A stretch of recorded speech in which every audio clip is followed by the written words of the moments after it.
साथियों नमस्कार। आप सभी का स्वागत है बीजी क्लासेस बूंदी यूट्यूब चैनल पर। तो साथियों में आज आपके सामने रीट पात्रता परीक्षा जो 2025 में लेवल 1 की जो परीक्षा हुई है साथियों, उसकी आंसर की आपके सामने लेकर आए हो साथियों। तो बात करते हैं साथियों की जो रीट लेवल फर्स्ट में जो पेपर आया साथियों, वो बिल्कुल ही ईजी पेपर आया साथियों। जो पिछली बार पात्रता परीक्षा में पेपर आया है, सेम वो का वही पेपर इस बार आया है साथियों। कुछ भी चेंज नहीं हुआ है साथियों, बहुत ही ईजी पेपर है साथियों। तो मैं आपको इसकी जो पर्यावरण विधि की जो आंसर की है साथियों, वो आपके सामने लेकर आए हो लेवल फर्स्ट की। तो चलते साथियों इसके क्वेश्चन की आपके कितने राइट हुए और कितने नहीं हुए साथियों। तो पहला क्वेश्चन आया था साथियों की राजस्थान का राज्य पुष्प है। तो बहुत ही ईजी क्वेश्चन है साथियों। इससे ईजी क्वेश्चन क्या आने वाला है साथियों। तो राजस्थान का राज्य पुष्प, इसमें आपका राइट आंसर क्या हो जाएगा? रोएडा था साथियों। बहुत ही वेरी इंपॉर्टेंट क्वेश्चन भी था साथियों और बहुत ही ईजी क्वेश्चन भी था साथियों। तो राजस्थान का राज्य पुष्प क्या है? रोएडा है साथियों। जिसने भी इसका राइट आंसर रोएडा लगाए उसका क्वेश्चन बिल्कुल राइट होने वाला है साथियों। नेक्स्ट क्वेश्चन आया था साथियों कि कार्तिक अमावस्या को कौन सा त्यौहार मनाया जाता है? कार्तिक अमावस्या को कौन सा त्यौहार मनाया जाता है साथियों? तो यह भी बहुत ही सरल क्वेश्चन था साथियों। तो कार्तिक अमावस्या को कौन सा त्यौहार मनाया जाता है? दीपावली। तो इसका राइट आंसर क्या हो जाएगा साथियों? दीपावली हो जाएगा साथियों। जिसने भी इसका राइट आंसर दीपावली किया है साथियों, उसका राइट आंसर होने वाला है साथियों। नेक्स्ट क्वेश्चन आता है साथियों कि भोजन को सर्वाधिक चीरने फाड़ने वाली दांत है। रदनक। इसका राइट आंसर क्या हो जाएगा? रदनक। भोजन को जो सर्वाधिक चीरते फाड़ते हैं जो दांत है साथियों, वो क्या है? रदनक दांत है साथियों। तो जिसने भी इसका राइट आंसर रदनक लगाए साथियों, उसका ऑप्शन राइट होने वाला है साथियों। नेक्स्ट क्वेश्चन आया था साथियों कि जट कृषि कौन से मौसम में की जाती है? जट कृषि कौन से मौसम में की जाती है? तो इसका राइट आंसर क्या हुआ था साथियों? ग्रीष्म ऋतु में की जाती है। बहुत से ने इसको शीत ऋतु भी माना है साथियों, लेकिन वो बिल्कुल गलत है साथियों। जो जट की जो कृषि होती है साथियों, वो ग्रीष्म ऋतु के अंतर्गत होती है और ये मई के अंतर्गत होती है साथियों। जिस किसका भी ये राइट हुआ है साथियों, कमेंट में जरूर लिखिएगा साथियों कि किस किसका ये राइट हुआ। जूट की जो कृषि है वो ग्रीष्म ऋतु में की जाती है और मई के महीने में की जाती है। तो जिसने भी इसमें ग्रीष्म ऋतु किया है साथियों, उसका क्वेश्चन राइट होने वाला है साथियों।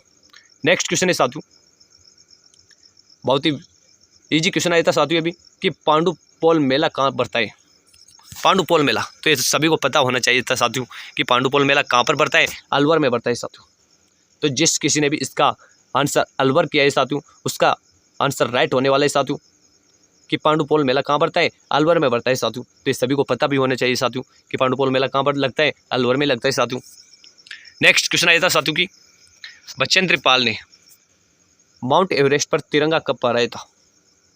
बचेंद्र पाल ने माउंट एवरेस्ट पर तिरंगा कब फहराया था? तो इसका राइट आंसर जिस किसी ने भी 23 मई 1984 किया है साथियों, उसका राइट होने वाला है साथियों। बचेंद्र पाल ने माउंट एवरेस्ट पर तिरंगा कब फहराया था?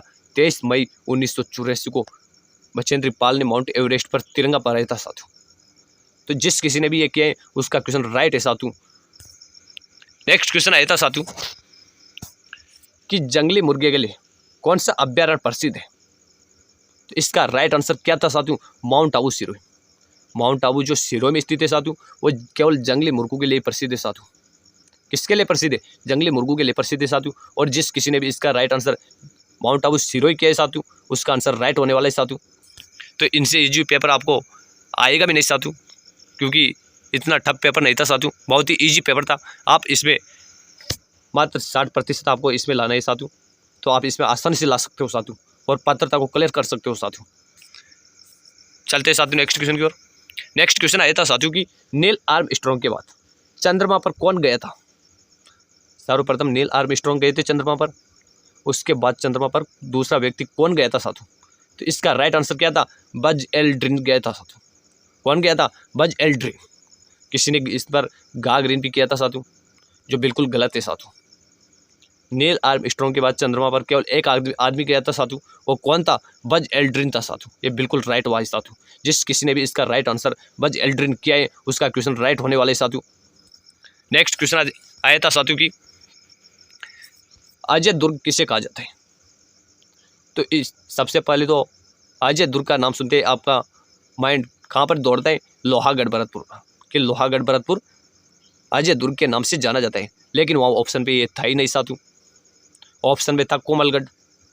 तो जब यदि लोहागढ़ भरतपुर आता तो लोहागढ़ भरतपुर ही रहता अपन का राइट आंसर, लेकिन लोहागढ़ भरतपुर ऑप्शन में नहीं था, तो वहाँ पर ऑप्शन पे आपको क्या करके आना था, कोमलगढ़ करके आना था, जो कहाँ पर स्थित है, राजसमंद में स्थित है साथियों। इससे भी अजय गढ़ दुर्ग के नाम से जाना जाता है साथियों। तो इसका राइट आंसर क्या हुआ था, कोमलगढ़ होने वाला था साथियों। तो इसमें बहुत कंफ्यूज हुए थे साथियों। तो जिस किसी ने भी इसका राइट आंसर कोमलगढ़ किया है साथियों, उसका आंसर राइट होने वाला है साथियों। नेक्स्ट क्वेश्चन आया था साथियों कि विटामिन डी की कमी से कौन सा रोग होता है। तो इसका राइट आंसर क्या होने वाला था, रिकेटस था साथियों। बहुत से ने स्कर्वी भी किया था साथियों। तो स्कर्वी तो विटामिन सी की कमी से होता है साथियों। तो विटामिन डी की कमी से कौन सा रोग होता है, रिकेटस रोग होता है साथियों। जिस किसी ने भी इसका राइट आंसर रिकेटस किया है, उसका क्वेश्चन राइट है साथियों। नेक्स्ट क्वेश्चन आया था साथियों कि पर्वतारोही के लिए सबसे ज्यादा क्या आवश्यक है, ऑक्सीजन किट। पर्वतारोही यदि कोई पर्वत पे चढ़ेगा साथियों, तो वहाँ पर ऑक्सीजन की कमी होती जाती है साथियों। तो पर्वतारोही के लिए सबसे ज़्यादा क्या इंपॉर्टेंट है साथियों, यानी कि यदि व्यक्ति को वहाँ पर ऑक्सीजन नहीं मिलेगी तो वो जिंदा कैसे रह पाएगा साथियों वहाँ पर। तो इसके लिए सबसे ज़्यादा आवश्यक क्या था साथियों, ऑक्सीजन किट था साथियों। और जिस किसी ने भी ये ऑक्सीजन किट पर राइट किया है साथियों, उसका क्वेश्चन राइट हुआ है साथियों। नेक्स्ट क्वेश्चन आया था साथियों कि अशोक स्तंभ में सिंह का मुख किस दिशा में है। अशोक स्तंभ में सिंह का मुख किस दिशा में है। तो इसका राइट आंसर क्या होने वाला था साथियों, चारों दिशाओं में। जो अशोक स्तंभ पर जो सिंह है साथियों, उनका मुंह किस दिशा में, उनका मुंह चारों दिशाओं में साथियों। इसका राइट आंसर क्या होने वाला था साथियों, चारों दिशाओं में। जिस किसी ने भी इसका राइट आंसर चारों दिशाओं में किया है, उसका क्वेश्चन राइट है साथियों। नेक्स्ट क्वेश्चन आया था साथियों कि आपके माता जी के भाई की माँ आपके साथ का रिश्ता है, यानी कि आपकी माता जी के भाई। तो माता जी के भाई आपके क्या लगे, मामा। और माता जी के भाई की माँ, तो माता जी के भाई की माँ तो आपकी माँ की भी माँ हो गई साथियों। तो ये आपकी क्या लगने वाली है, ये आपकी नानी लगने वाली है साथियों। जिस किसी ने भी इसका राइट आंसर नानी किया था साथियों, उसका क्वेश्चन राइट हुआ है साथियों। तो आपकी क्या लगी उसकी, यानी कि आपके माता जी के भाई की माँ आपके साथ का रिश्ता निभाती है, नानी का रिश्ता निभाती है साथियों। नेक्स्ट क्वेश्चन आया था साथियों। नेक्स्ट क्वेश्चन था कि चिन्ह का संकेत क्या है। वो एक चिन्ह आया था साथियों ऐसे आपके, और इसमें ऐसे यहाँ पर ये आके ये ऐसे आया था साथियों। तो इसका राइट आंसर क्या था, यानी कि आगे सकरा रास्ता है साथियों। और जिस किसी ने भी इसका राइट आंसर आगे सकरा रास्ता किया है, उसका क्वेश्चन राइट है साथियों। नेक्स्ट क्वेश्चन है साथियों। नेक्स्ट क्वेश्चन आया था कि मानव निर्मित घटक है। तो मानव निर्मित घटक क्या है साथियों, एकमात्र उद्योग। इसका राइट आंसर क्या था, एकमात्र उद्योगी मानव निर्मित घटक है साथियों। क्योंकि उद्योग कौन करते हैं, मानव निर्मित करते हैं साथियों। इसलिए इसका राइट आंसर क्या होने वाला था, उद्योग होने वाला था साथियों। और जिस किसी ने भी इसका राइट आंसर उद्योग किया है, वो बिल्कुल करेक्ट है। नेक्स्ट क्वेश्चन आया था साथियों कि ENVIS का मतलब क्या है। ENVIS का मतलब क्या है। तो इसका राइट आंसर क्या होने वाला था, इन्वायरमेंटल इंफॉर्मेशन सिस्टम। ENVIS का मतलब क्या था, इन्वायरमेंटल इंफॉर्मेशन सिस्टम था साथियों। और जिसने भी इसका राइट आंसर ये किया है साथियों, उसका करेक्ट सही है साथियों। नेक्स्ट क्वेश्चन आया था साथियों कि निम्न में से कौन सी राजस्थान की भाषा नहीं है, यानी कि नेगेटिव पूछा था साथियों। तीन तो थी लेकिन एक नहीं थी, वो कौन सी नहीं थी, मैथिली नहीं थी साथियों। मैथिली भाषा राजस्थान की नहीं थी साथियों। तो इसका राइट आंसर क्या होने वाला था, मैथिली होने वाला था साथियों। और जिस किसी ने भी इसका राइट आंसर मैथिली किया है, उसका बिल्कुल करेक्ट है साथियों क्वेश्चन।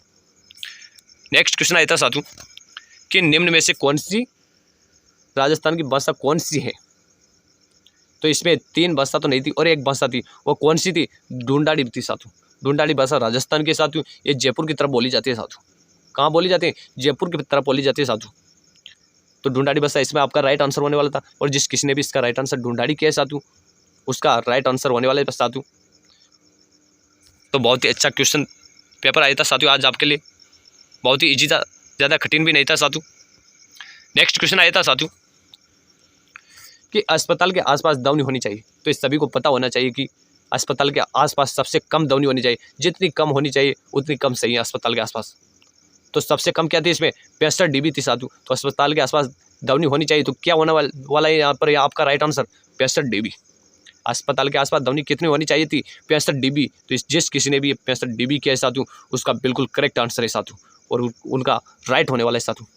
तो ये मैं आज आपके लिए पर्यावरण अध्ययन से संबंधित जितने क्वेश्चन आए थे साथियों, जितने पास मेरे पास आए थे, उन सभी के आंसर के लेकर आया हूँ साथियों। तो आप इनसे मिलन करके लास्ट में कमेंट में ये बताइएगा साथियों कि आपके कितने क्वेश्चन राइट हो रहे हैं साथियों इससे। और बाकी जो विषय की आंसर किए हैं वो भी मैं बहुत जल्दी लेकर आ रहा हूँ साथियों आपके लिए।